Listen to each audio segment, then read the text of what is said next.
سلامونه او نیکې هیلې ګرانو دوستانو، خدای دې وکړي روغ او جوړ او د صحت په جامه کې پټ اوسئ. نو زه تاسو ته نن یوه کیسه وایم چې د کب نیول څومره اسان کار دی. یو ورځ یو کب نیونکي یو ډېر غټ کب نیولی و. د هغه څنګ کې یو پیشو ناسته وه او په ډېرې حیرانتیا یې ورته وکتل او ویې ویل: کب نیونکیه، دا کب نیول څومره اسان کار دی. کب نیونکی ورته وکتل او ورته ویې ویل: دا ته څه وایې؟ دا تا څه وویل؟ تا وویل چې کب نیونه اسان کار دی؟ که ته داسې ګمان کوې نو راځه وی ازمایو. پیشو ورته وکتل او ویې ویل: هو ولې نه؟ ولې نه؟ همدا اوس یې باید وازمایو. ما ته خو ډېر اسان کار ښکاري دا کب نیول. وروسته بیا نو پیشو د ویالې څنګ ته راغله او خپله لکۍ یې اوبو کې غوپه کړه.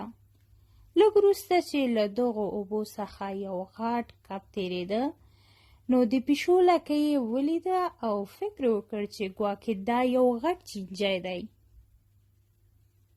کب ډېر خوشحاله شو او پیشو لکۍ یې وچیچله. پیشو له ځانه سره وویل چې څومره غټ کب دی. ویې غوښتل خپله لکۍ له اوبو څخه راوباسي، خو احساس یې وکړ چې لکۍ یې لږ درد کوي او ډېره درنه شوې ده ځکه چې کب یې نیولی دی. هر څه یې چې وکړل چې لکۍ له اوبو راوباسي، نه یوازې ویې نشو کولی بلکې د اوبو خواته ور وکاږل شوه. کله چې پوه شوه پیشو نوره غرقېږي، په نارو سرو یې پیل وکړه او ویې ویل: مرسته مرسته، ما سره مرسته وکړه کب نیونکیه، زه غرقېږم. کب نیونکی د پیشو څنګ ته ورغی چې ویې ژغوري او په خندا یې ورته وویل: پیشوګکې، ودې لیدل؟ کب نیونه دومره اسانه کار هم نه دی لکه څنګه دی چې ورته تا ګمان کوه. که څنګه؟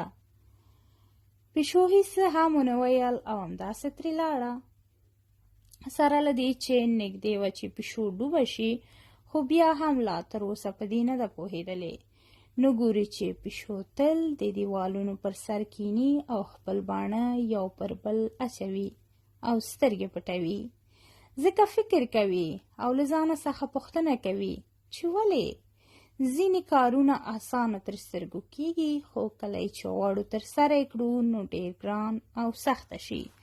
ګرانو دوستانو، نو هیڅکله باید هر کار ته څوک اسانه فکر ونه کړي. یعنی که چیرې هغه کار دی که تر نظره ډېر اسانه هم وي، باید خپل کوښښ او آمادګي ورته ولري. نو له تاسو ټولو څخه په درنه هیله کوم چې تاسو زما چینل در سره سبسکرایب کړئ او له دوستانو سره مو شریک کړئ. د خدای په امان.